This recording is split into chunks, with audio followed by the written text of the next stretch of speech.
So question number 30. Okay. So prepare trading and profit and loss account for the year ended 31st March 2024 and the balance sheet as at that date from the following balances taken from the books of Vijay on 31st March 2024 after giving effect to the following adjustments. देखो इसमें closing stock दिया हुआ है number 1 पे। तो closing stock हमको trading account के credit side पर लेकर जाना है और बैलेंस शीट के एसेट साइड पर। सेकंड है write off further 1800 as bad debts and maintain provision for doubtful debt. तो ये दोनों हमें डेटर्स से माइनस करने हैं और प्रॉफिट एंड लॉस के डेबिट में लिखना है। डेप्रिसिएशन भी प्रॉफिट एंड लॉस के डेबिट में लिखना है और मशीनरी से माइनस करना है। और 7000 as outstanding interest on loan, तो ये भी प्रॉफिट एंड लॉस के डेबिट में लिखना है because of expense. And in loan में इसे ऐड करना है लाइबिलिटी में। ठीक है, तो अब हम स्टार्ट करते हैं trading in profit and loss account. तो देखो, सबसे पहले इसमें कैपिटल दिया है, ड्राइंग्स है, जनरल एक्सपेंसेस, बिल्डिंग मशीनरी, ये सब हमारे यहाँ नहीं आएंगे, यहाँ आएगा स्टॉक। तो सबसे पहले हम लिखेंगे to opening stock. Opening stock है हमारा 1,62,000।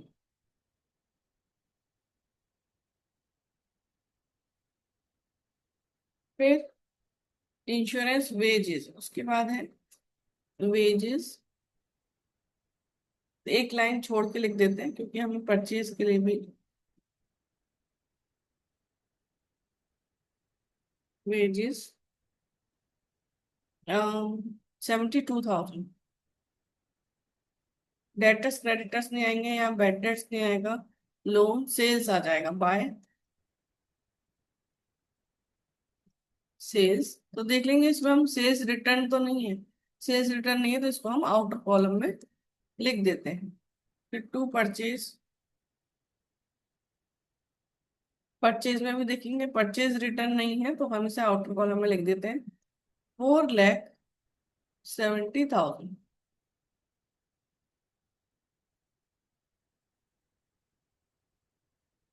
बस, अब और तो इसमें कुछ है नहीं तो हम लिख देंगे बाय क्लोजिंग स्टॉक जो हमें एडजस्टमेंट में दिया है, एडजस्टमेंट नंबर 1, 2,30,000। ठीक है, अब क्या करेंगे, इसका हम टोटल कर लेंगे क्रेडिट साइड का और उसमें से डेबिट साइड माइनस करेंगे तो हमारा ग्रॉस प्रॉफिट आ जाएगा।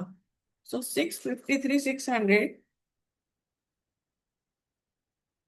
Plus 2,30,000, 8,83,600 minus 1,62,000 minus 4,70,000 minus 72,000। ये आ रहा है हमारा ग्रॉस प्रॉफिट 1,79,600। इसको हम यहाँ क्रेडिट साइड लेके आएंगे प्रॉफिट एंड लॉस में बाय ग्रॉस प्रॉफिट 1,79,600। ठीक है, अब देखेंगे हम क्या डेबिट और क्या क्रेडिट करना है। तो देखो, कैपिटल है, ड्राइंग है, जनरल एक्सपेंसेस। सो जनरल एक्सपेंसेस के साथ कोई एडजस्टमेंट नहीं है तो डायरेक्टली इसको हम आउटर कॉलम में लिखेंगे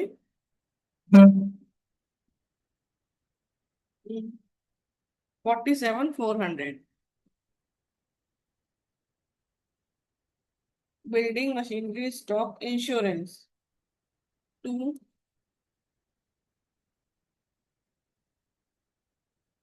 इंश्योरेंस से रिलेटेड भी नहीं है,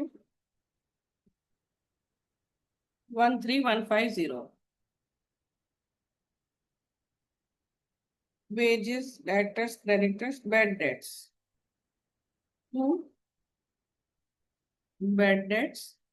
बैड डेट्स हम इनर कॉलम में लिख लेते हैं 5,500।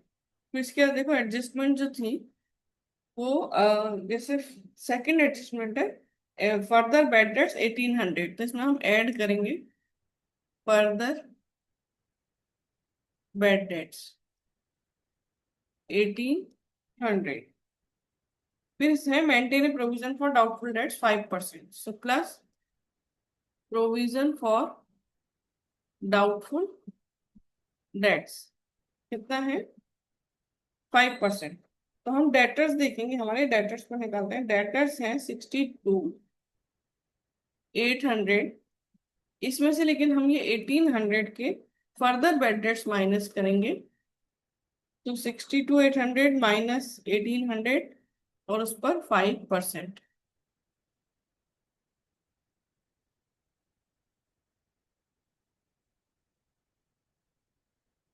3050।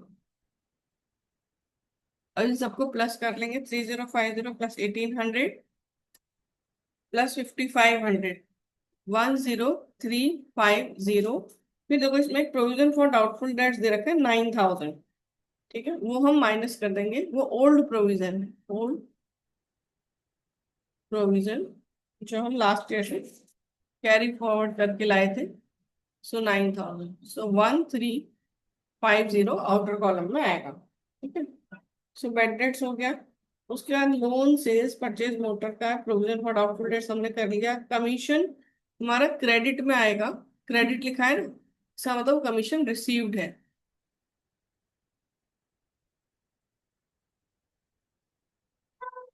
सो कमीशन रिसीव्ड इज 13,200।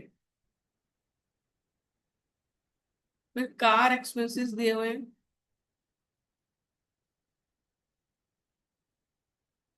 800, नहीं 18,000। कैश है, फिर वो बैंक ओवरड्राफ्ट है, चैरिटी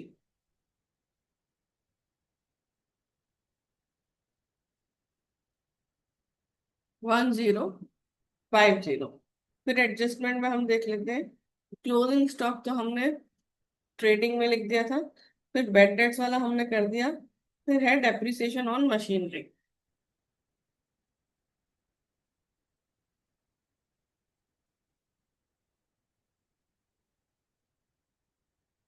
देखो मशीनरी है हमारी 93,400, तो क्या है 10% ऑफ 93,400, सो 9340।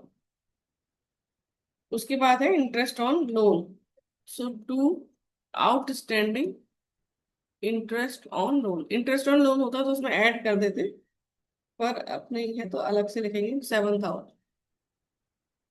अब हमने सब प्लस माइनस कर लेते हैं और देखते हैं कि क्या नेट प्रॉफिट आएगा।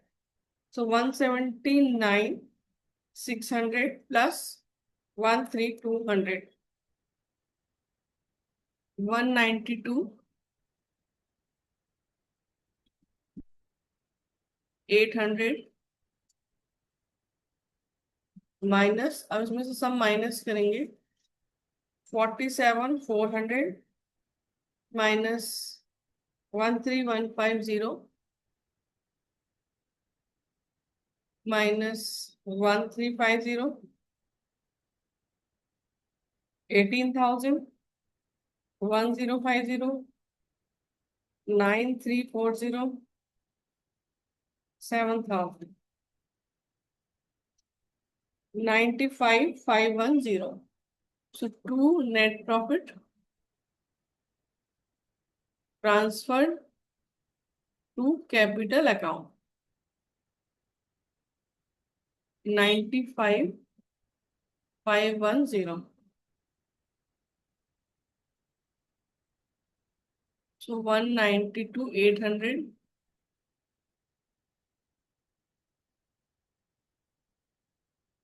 तो ये हमारा नेट प्रॉफिट आ गया। इसके बाद हम बैलेंस शीट बनाएंगे।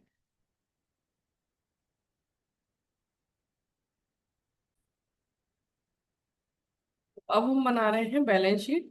तो हम सबसे पहले कैपिटल से स्टार्ट करें, 2,45,000 प्लस इसमें हम करेंगे नेट प्रॉफिट जो हमने प्रॉफिट एंड लॉस में निकाला था 95,510। ठीक है, ये इसमें हमने प्लस किया 95,510 प्लस 2,45,000, सो 3,40,510 लेस ड्रॉइंग्स। ड्रॉइंग्स, ओ सॉरी, हाँ ड्रॉइंग्स, ड्रॉइंग्स है हमारे पास 20,000। सो -20,000, 3,20,510।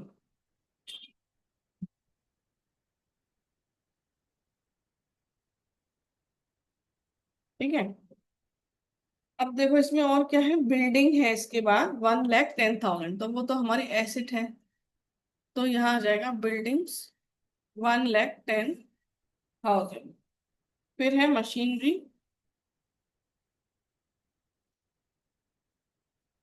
93,400, इनर कॉलम में लिखा है क्योंकि इसमें डेप्रिसिएशन भी है साथ में, वो माइनस कर देंगे 9,340।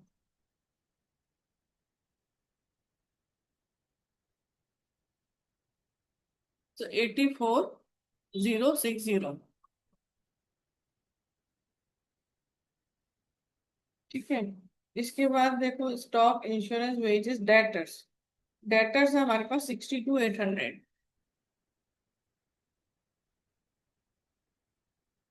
लेकिन इसमें से फर्दर बेड डेट्स माइनस करेंगे, तो जो भी एडजस्टमेंट में होता है उसका 2 बार करते हैं। सो 1,800, ये आ जाएगा 61,000।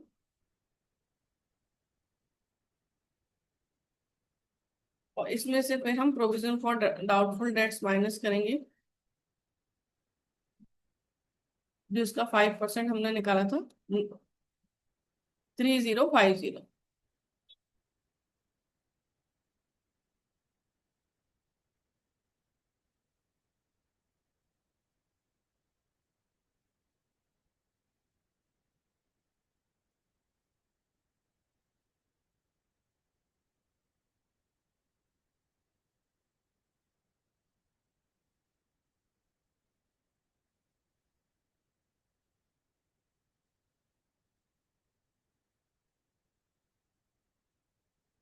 ठीक है। अब डेटर्स के बाद क्रेडिटर्स।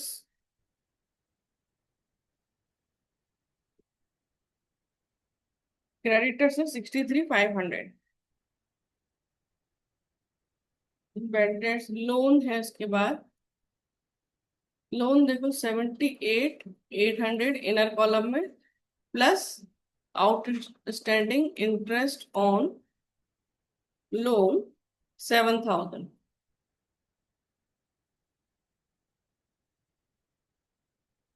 सो 85,800। उसके बाद है मोटर कार, जो हमारी एसेट है, 20,000। उसके बाद cash 800। Bank overdraft is liability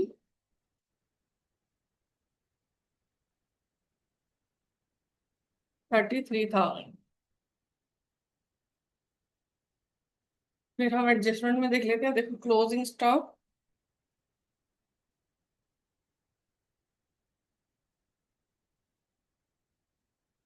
2,30,000।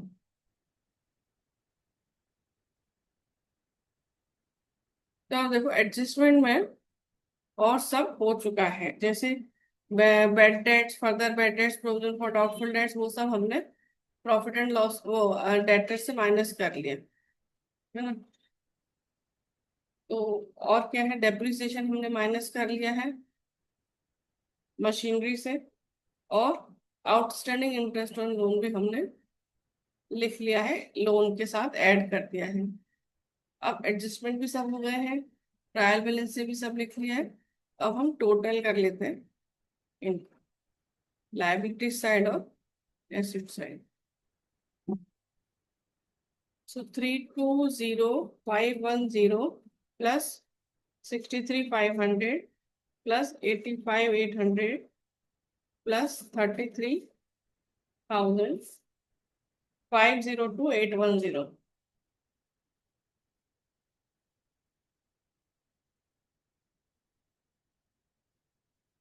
ऐसे यहाँ का भी कर लेते हैं, 1,10,000 एसेट साइड, 84,060, 57,950, 20,800, 2,30,000।